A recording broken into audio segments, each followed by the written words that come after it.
دەچینە لای تەوەری یەکەمی بەرنمەکە بێگومان وەکو دوێنێش بینیتان بۆ دووەمین جار کۆبوونەوەی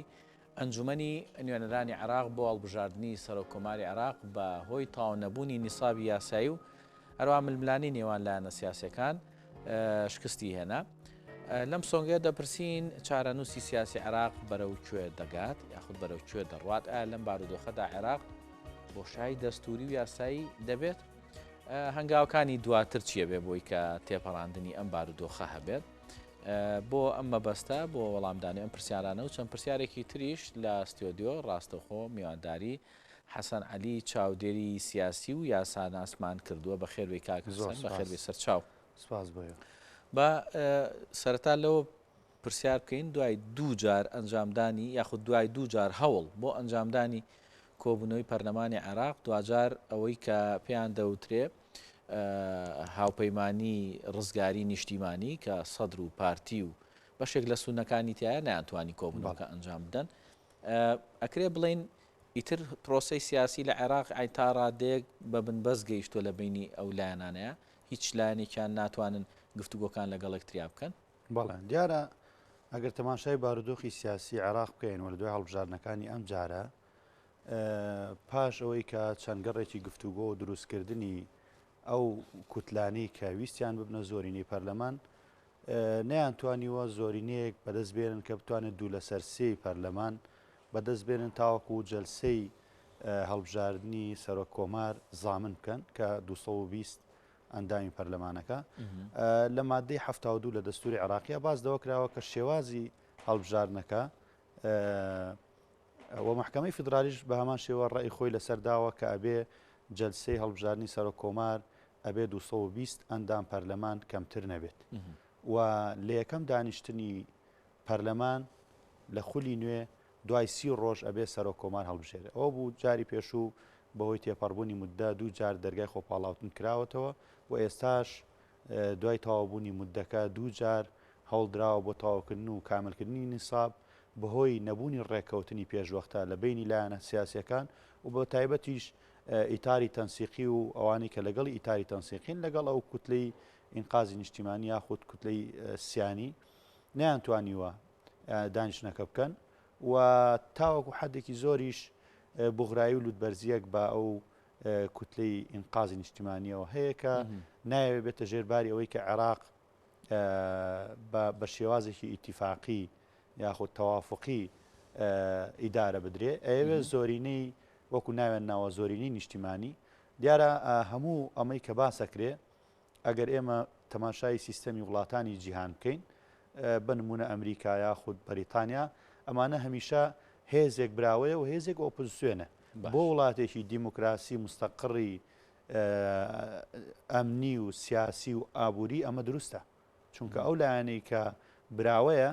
هەتا ئەگە 150 ببێتە نیوە لە یەک دانە کەمتر ببێ بە ئۆپۆزیسیۆن ئەمەوە ئەکات خزمەت گوزارەکان زیاتر بن کە موکوتەکانی حکوومەت زووتر چارەسەر بکرێ بەڵام بۆ وڵاتێکی دیموکراسی ئارام و مستەقڕ باش ئەتوانین بڵێن پرۆژەکەی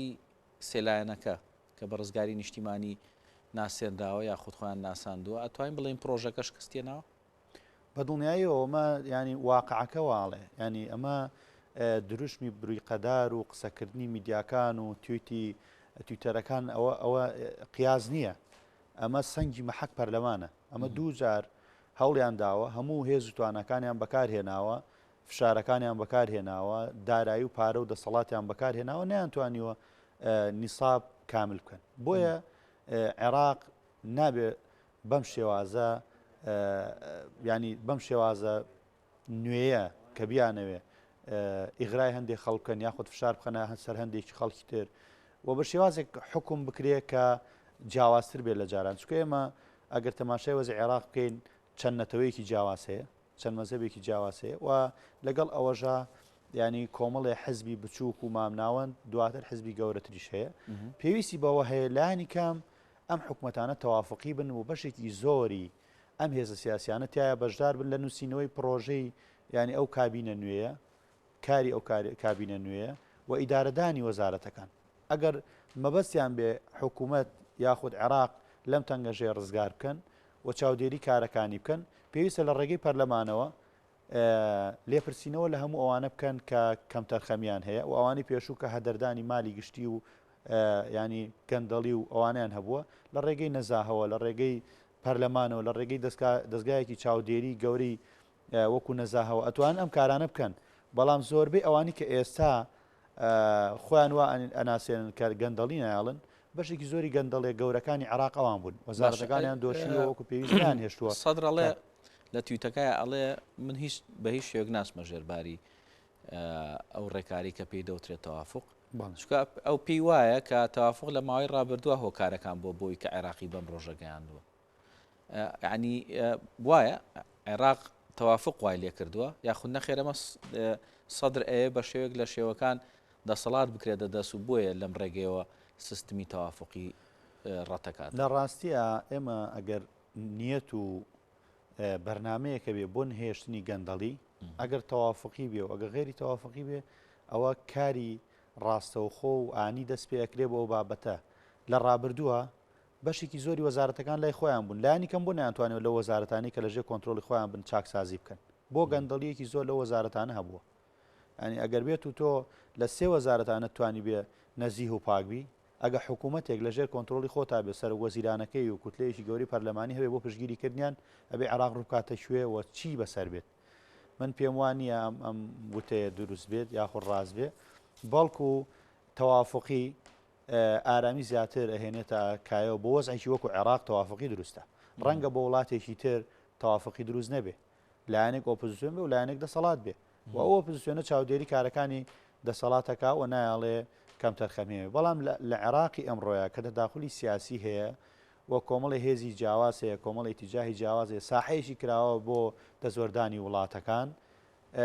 من پێم وانە جگە لە تەوافق و دانوساندن هیچ ڕێگایەکی تر هەبێ بۆ چارەسەرکردنی ئەم ئینسیدادا سیاسی کە لە ئێستا لە عێراقەیە و گەیشتۆتە بنبەست ینی ئەمە ئێمە زانین سولسی زامن یاخود مععتەل چی ناوبنین ئێستا زیاتر لە 126 ئەندام پەرلەمانی کۆنکرێتیان هەیە کە لە کاتێکدا پێویستی بە 110 یعنی دانیشتەکانی پەرلەمان ئەگە دەجاری تر بەرنامەی بۆ دابنێن نیساب کامل نابێ و ئەمەش تاکە ڕێگا بۆ گەڕانەوە و دانوسانەکان ئەوەیە کە پێشتر پێش دەستپێکردنی جەلسەی پەرلەمانی ئیتاری تەنسیقی لەگەڵ تیاری سەدری و لایەنەکانی تر دانوسانێ بکەن دواتر ئەتوانن کار بۆ بکەن ئەم باش نیسابەتەوە کاک حەسەن شتێکی تر هەیە هەندێک لە چادرانی سیاسی پێیان وایە کە ئەوەی ڕوا لە عێراقا ئەمە جۆرێک نییە لەوەی کە مەسەن کێ ئەوێ بە تەوافقی بیکا کێ ئەوێ بە زۆری نەبیکە بەڵکو ئەم جاریان شتێکی تازە هاتۆتە ئاراوە ئەویش دابەشبوونی ماڵی شیعەیە کە مەرجەعەکانی شیعە ئەمەیان قبول نییە بۆیە ئەم ململانەیە هەیە و دەیانەوێت بە یەک کوتلە بچنە ناو پەرلەمانەوە خۆی لە ڕاستیە ئێمە گەر تەماشا بکەین لە دوای 2023 و لە یەکەم کابینە و تاوەکو ئێستاش ماڵی شیعە جگە لە ئێستا نەوعەن مایەگرتوو بوون ڕای جیاوازیان هەبووە و گفتوگۆیان کردووە مدەی ویستووە بەڵام بە شێوازی ئێستا پەر نەبوون و توانیویانە بگەنە ڕێکەوتن و سەرۆگوەزیرانش لای ئەوان بوو و زۆربەی وەزارەتەکانش لە دەستی ماڵی شیعەیە بووە ئەم جارە شێوازێکی تر هاتەکایەوە کە لایەنەکانی تر پێکاتەکانی تر نەتەوەکانی تر دەستیان هەبووە یانخود هاوکار بوون بۆ ئەم بنبەستە سیاسی کە هەیە کە چوونەتە بەرەیەکەوە کە ناو ماڵی شیعی پەرد کردووە خۆی وا باشتر بوو لە سەراستی عێراق هەر نەتەوەی و گرنگی بە شەعنی خۆی بە کاری خۆی بدایە بۆ نمونەیەمە وەکو کورد هەموو حزبە سیاسیەکان و حزبە گەورەکان بە تایبەتی یەکێتی و پارتی ئەوەندەی لە خەمی پەردکردنی لایەنی شیعە بووین مەسەلەن بەشێکیان بوون ئەوایمە ئێمە لە خەمی یەکگرتووی ماڵی خۆمان بووینایە و ئەستحقاقی خۆمان لە وەرەقەیەکا بنووسایە و ماقسادە سەرمێزی گفتوگۆ بۆی قورسایەکی زیاترمان هەبێت ئێستا منافەسە لەسەر پۆستی سەرۆکۆمار پۆستی سەرۆکۆماری کووردە پێویستی بە منافەسە نییە بەڵام بەداخەوەیانی خواستی پاوەنخوازی و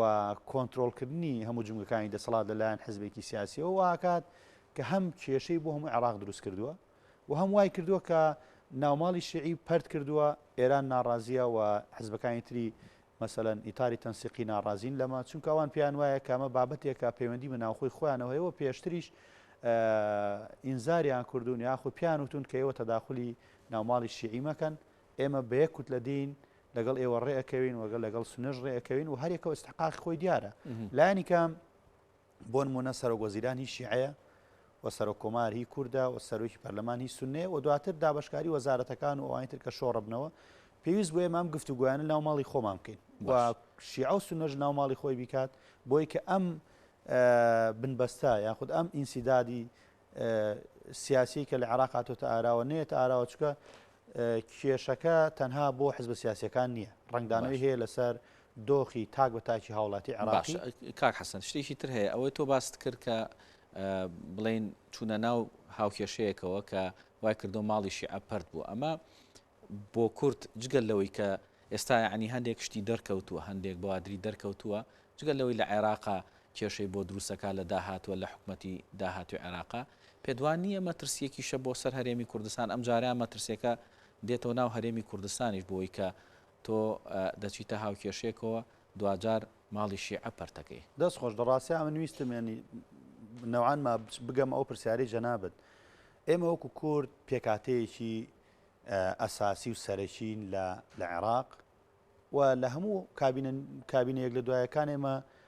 ڕۆڵی کاریگەرمان هەبووە زۆر جار کورد بووە بە هەوێنی دروستکردنی ئەو کابینێ و هاتوونە سەر بەڕەکەی ئێمەوە لە کوردستان ئێمە بووینەتە هۆی یەکلایکردنەوە بەڵام بەداخەوە ئێستا بەهۆی پەلەپەلکردن و پەلاماردان بۆ پۆستێک یاخود بۆ شتێکی دەستکەوتێکی حزبی کەم ئێمە نەتەوەیەک بەرەو ماڵوێرانیە بین کورد استحقاقی خۆی هەیە لە بەغا و قورسایی خۆیەوە هەموو دەوڵەتانیش پشتگیری لەو استحقاقاکان و ڕۆڵی کوردیان بەرز نرخانەوە ئێمە ئەگەر تەماشای مێژوویەکی نزیک بکەین ڕەوانشاد جەنابی مەم جەلال کە لە بەغدا بوو هەمیشە ماڵی شیعە و ماڵی سوننە هانایان بۆ ئەبرد بۆ چارەسەرکردن و یەکلایەکردنەوەی کێشەکانیان و مەرجایەکی گەورە و باڵا بوو سەمامی ئەمان بوو هەموو عێراق بۆ لەبەرەوەی